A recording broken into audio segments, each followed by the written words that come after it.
Hey YouTubers, so today I got something special for you. If you haven't already guessed, I bought another Mercedes. This is a 1997 W202 C230 sedan. It's got the 4-cylinder 2.3 naturally aspirated. I got this car about, I'd say, a month and a half ago. And I wasn't really looking for this. I was looking for the C280, the one with the straight six, but I came across this one and it was too good a deal to pass up. It was just the right price. It was very well maintained. I mean, like, I have a folder full of receipts for it. It's in great shape. It's one of those cars where if you see a car with 200,000 miles, you typically want to walk away from it. This was not one of those. It was actually well maintained, two-owner vehicle, really good shape. It's got a couple minor imperfections on the body. It's got a little minor body damage right on the back door right there, and then on the other side on the front door. And you know, it's just minor scratches. The interior is in good shape, the exterior is in good shape for the age of it. It's not pristine like a Cherry or anything like that. It's just a really nice driver shape. The car drives great. When I bought it 150 miles away from home, and I had to drive it at night, which was kind of scary, driving a vehicle you don't know about at night on the highway 150 miles and hoping I made it home safe. So I took a bag of tools, drove it home, and I had zero problems. Now, engine bay wise, it's a straight 4-cylinder, really simple engine, easy to work on, super easy to work on. I mean, like, everything is very accessible. If you have the most basic of mechanical skills, you can do most of the work on this stuff, you know, like changing belts, changing the alternator, changing the AC compressor, all that stuff. You know, it's really easy to get to. Lots of room down in here since it's a big engine bay. I mean, there have been 5-liter V8 engines squeezed in here. I can't even imagine how that looks in there, but you know, this little 4-cylinder fits in here real nice with almost no problems. And it's a nice engine. I mean, it's not super powerful and it's not super fast. It's not even the supercharged version, you know, but it gets the car down the road fast enough. Interior wise, the seats are in good shape. You know, typically on these Mercedes you see scuffing on this bolster. There's a little bit of an imperfection right here, you know, but other than that, the seat is in great shape. Both seats are in great shape. No problems at all. The headliner is in great shape. It's got the sunroof. It's got the glass, so it's got the moonroof. Not the metal one on the older Mercedes. It's got typical Mercedes steering wheel.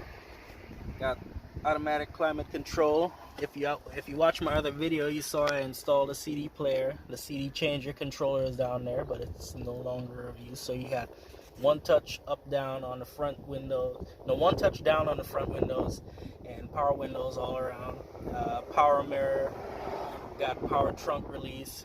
Automatic climate control, which works perfectly. The AC blows nice and cold, and it's got the remote headrest, so I can hit that and lower the headrest if I wanted to, in the back, you know, for backing up purposes, so you can kind of see what's behind you. This is before the days of backup cameras. It's got really nice deep center console. I mean, tons of room down there, and it's got a split level with a cell phone that actually works. Tell me that ain't cool. Now in the back seat, I'm sitting behind where I would have my seat, where I have my seat. I've been driving this car for a while. I've driven just about 1,000 miles in it, so I've gotten into a comfortable seating position. And if I sit behind myself, there's not a ton of room. You know, there's probably 3 inches between my knee and the front seat, so it's not a huge car, you know. I'm 5'8", but it's comfortable. You know, you sit back here in this back seat, and the back seats are very comfortable for 2 passengers. 3 people, not so much. Now I put 3 kids in here. I got 3 kids living with me, and I put them in the back here, and they're perfectly fine. We've driven slightly longer trips, 150 miles, and no problems. It's got center armrest, no cup holders here. There are actually no cup holders in the back of this car. So you got the center armrest, that's all that does, and then it folds up. And then of course we have the headrests that pop up like that, and then like that. And then so that's what that automatic headrest lower button is for. You hit that button and the headrest lower, so you don't have to reach back there and do it. That way if it's obstructing your view and you're trying to back up, you just hit the button and you're good. Now here's where the first aid kit is, and the first aid kit, not only is it here, it is complete. Everything that came with this from brand new is still in there. How about that? I mean, that's just amazing. This car, like I said, second owner car. The guy who had it, his mom bought the car, and then she gave it to him, and he was the second owner. And then he let his brother use it for about a year, and I guess he wasn't taking care of it, and so he got the car taken away from him. And then I bought it because the car was just sitting in the driveway. This car was sitting in a driveway. The last oil change, the sticker on the oil change says that there was still 2,000 miles left on the oil change, even though it wasn't, the change wasn't due until 2019. So over a year and 2,000 miles. So nobody was driving it. It was just sitting around collecting dust, and I guess the guy was tired of doing that. Figured he'd get a little cash for it and get it out of his driveway. I have to say, as far as interiors go, this is one of the most sensible, well laid out, pleasing interior. There's nothing outstanding or striking about it that makes you say, you're gonna dislike this or you're really gonna like it. It's very neutral. That's Mercedes style. It's a very neutral interior, and everything is exactly where you expect it to be, except for I got a couple minor issues. So my issues with this car, if you've watched other reviews of the W202, you have probably heard people say that this cruise control stalk is in the way, and then when you go to use the turn signal, which is over here, you end up hitting the cruise control stalk. And that was an issue. When I first started driving this car, I would do this all the time. I'd go to hit the turn signal and I'd do that, or this, and and it would just always seem to be right where I wanted the turn signal to be, and that bugged the hell out of me. I couldn't figure out why Mercedes would do something like that. Just put that cruise control switch right there when they could have put it on the other side, because on the other side of the steering wheel, there's nothing over there. There's nothing here. You could put whatever you want over here. Instead, they have one stalk that is a combination turn signal, and it is your wipers. You have intermittent 1 and 2, and then it is your high beam, low beam switch over here also. So a lot of stuff going on here on this stalk.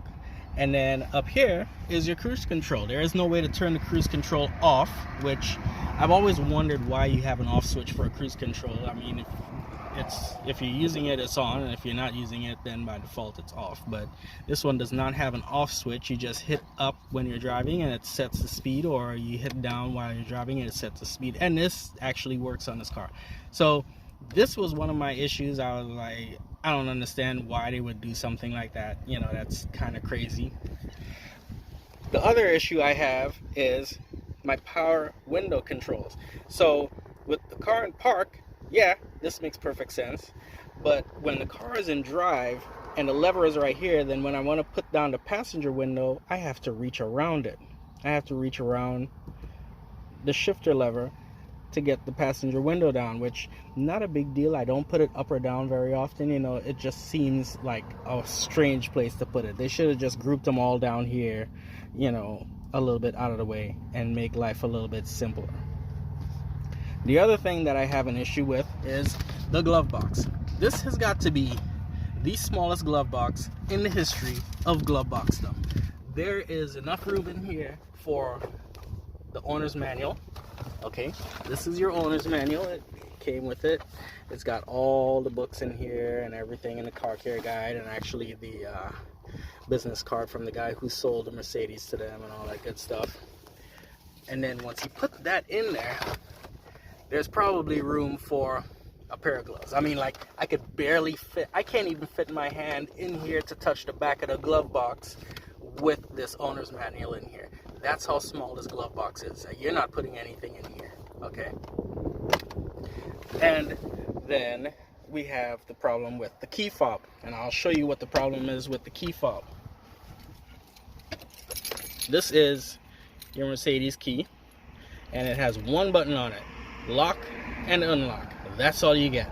That's not a problem. The problem is that it is infrared, and infrared remotes have a very short range. They have about the same range as older TV remotes, which were also infrared. So you got a range of maybe 10 feet. So my options when I'm locking or unlocking the car with the key fob is that I have to stand either right in front of the car, and then I hit it, and that's locked. See that red light flashing? And then I hit it, or I can come around here to this and hit it on that, and it unlocked. And so that's your options. If I want to come around here to the passenger side and unlock the car, I can't even use the key fob. It doesn't have the range. Oh, it worked today. You know, some days it works, some days it doesn't. But it has a very short range. Like, you have to be within 5 feet of the car. You're not unlocking this from your office window or anything like that. That's simply not going to happen. There's no tilting or telescoping of the steering wheel. It is what it is. Some of them have adjustments. This one does not. There's usually a little lever right down here next to the parking brake that you can adjust the steering wheel with. This one doesn't have that. But it hasn't really been a problem. You know, I just adjust the seat around the steering wheel. I found a comfortable driving position, and you know, it's got power seats, very comfortable seats. No heated seats in this Florida car. It's been in Florida its entire life, and so heated seats simply aren't necessary.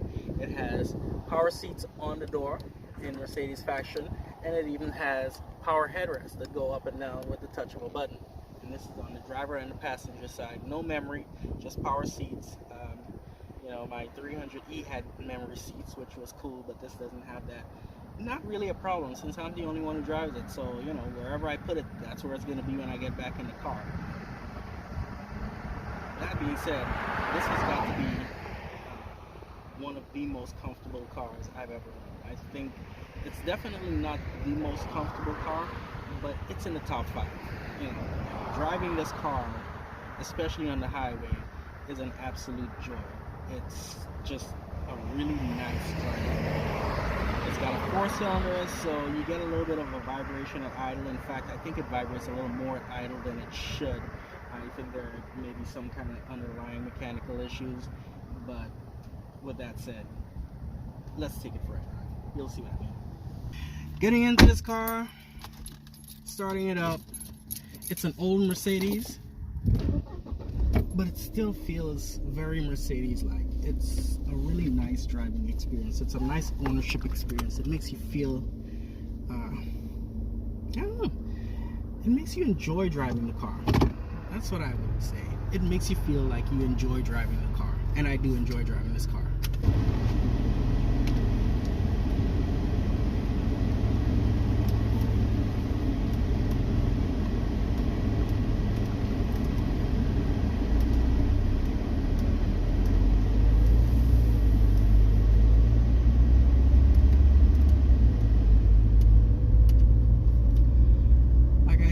I wasn't really in the market for the C230. I was looking for the C280 because those straight sixes are just phenomenally smooth.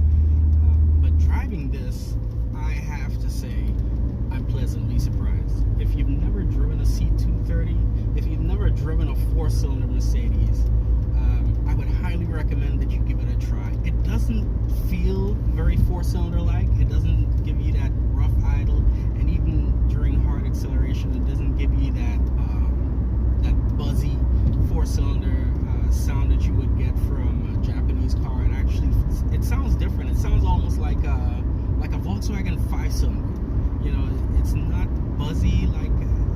4-cylinder, but it definitely doesn't sound like a straight 6. It sounds like a Volkswagen 5-cylinder. That's what I would say. It's also smooth to drive. It's got good power delivery. You know, this thing is rated at 145 horsepower, and I don't know if it's because I'm used to driving a slightly underpowered SUV, but it definitely doesn't feel slow. You know, it's not a race car, but it's got adequate power to get you where you want to go. It's got good merging power, good passing power. Definitely feels like a relaxing drive at highway speeds. The only complaint I have at highway speeds is that you're turning close to 3,000 RPM. You know, I think it could have been geared a little longer.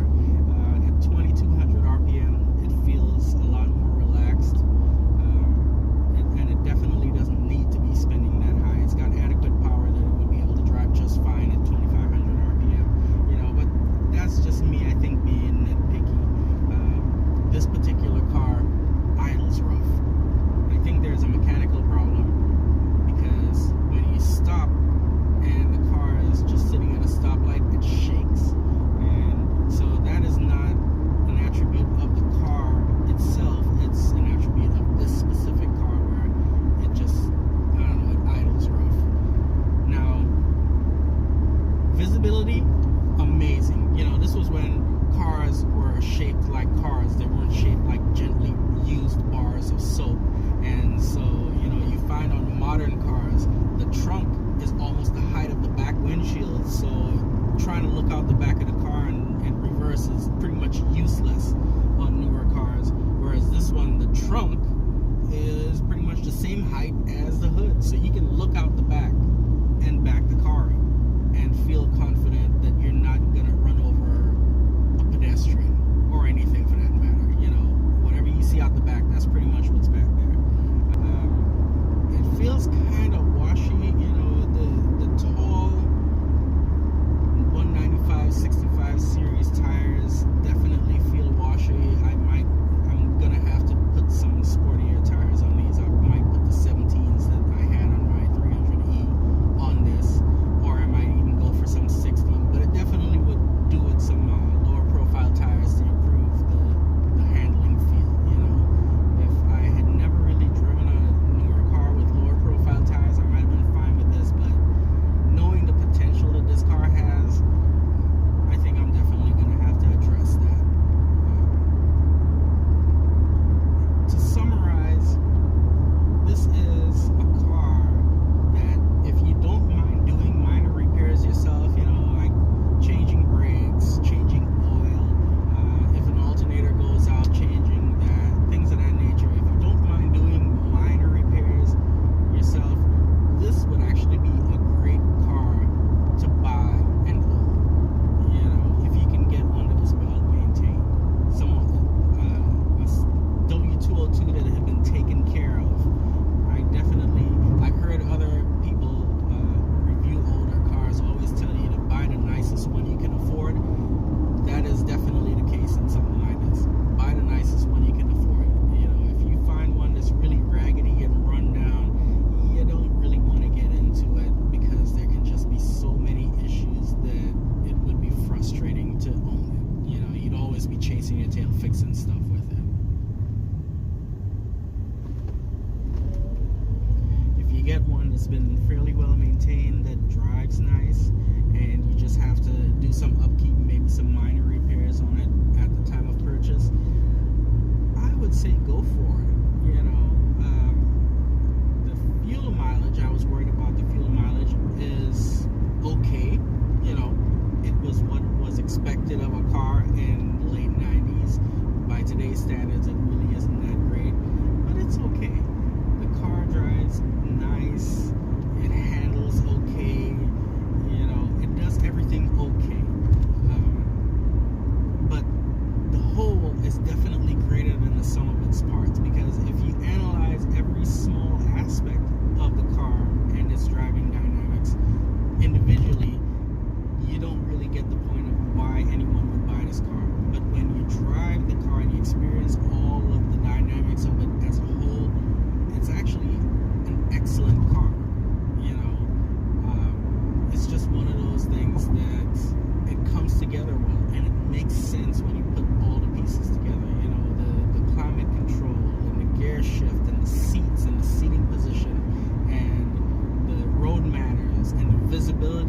inside, and you know, the way the engine sounds, the way the steering wheel feels, everything comes together well to make a very good package overall.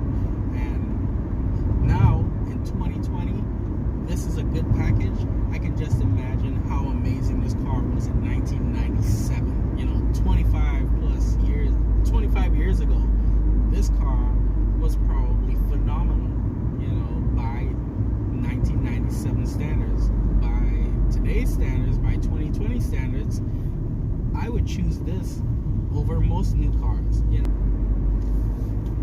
if I had to choose between this and a similar modern car, I would definitely choose this. This car makes you want to drive it. It makes you want to take the long way home. It's an enjoyable driving experience. If you drive for the experience of driving and you're not just driving to get to where you're going, this is definitely worth a look. It's not a sports car, you know, it's not engaging driving like you want to feel every corner and every turn, but it definitely gives you a feeling of satisfaction driving the car. You know, this makes me want to take the long way home. It makes me want to take a long trip, you know, 100 miles, 200 miles. I would drive this car from Jacksonville, Florida down to Miami, Florida without a second thought.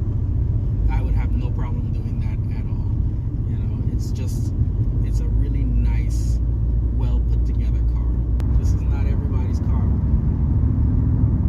If you don't want to do your own work and you don't want to do your own maintenance and you are not up for the task of doing minor repairs yourself, and you are one of those people who is at the mercy of the dealership or a mechanic, nothing wrong with that, but this may not be the car for you, because parts for this, they're not astronomical, but they're more expensive than their Japanese counterparts.